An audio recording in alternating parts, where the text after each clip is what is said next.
Today I'm going to be reviewing for you The Malice of Moons and Mages.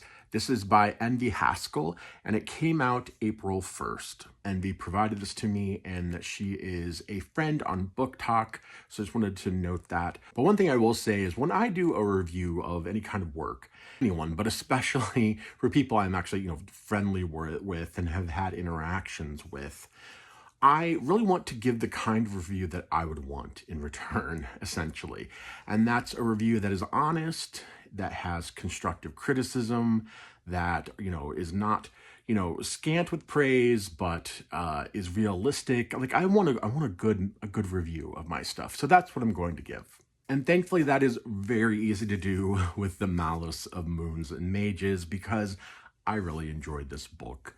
Now, The Malice of Moons and Mages is a romantic fantasy. This is a genre that I don't have a ton of experience with. I have read some romantic fantasy, but not a lot.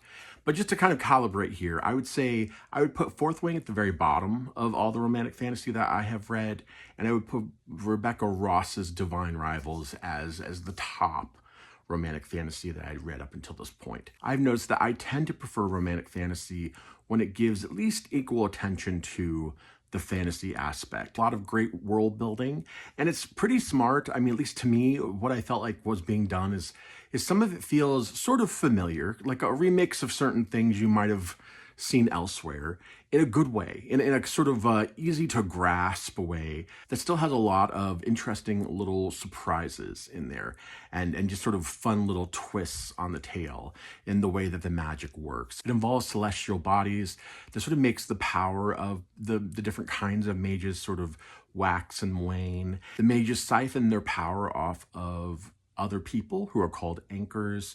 And there's sort of an interesting relationship between the anchor and the mage. And this is represented in different ways throughout the book. We hear about the different kinds of relationships they have. It's an interesting way of sort of binding the fantasy and the romance together that I really appreciated.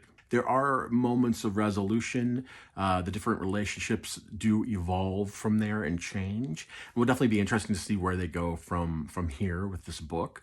There's a little bit of that sort of early in a fantasy book situation where I just was a little lost. But honestly, that's sort of the way I like to discover world building. Like if I don't understand everything right away, I'm totally fine with that.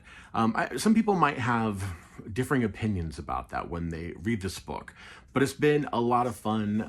Thanks Envy again for providing this book and letting me check it out. And I'm looking forward to the next one.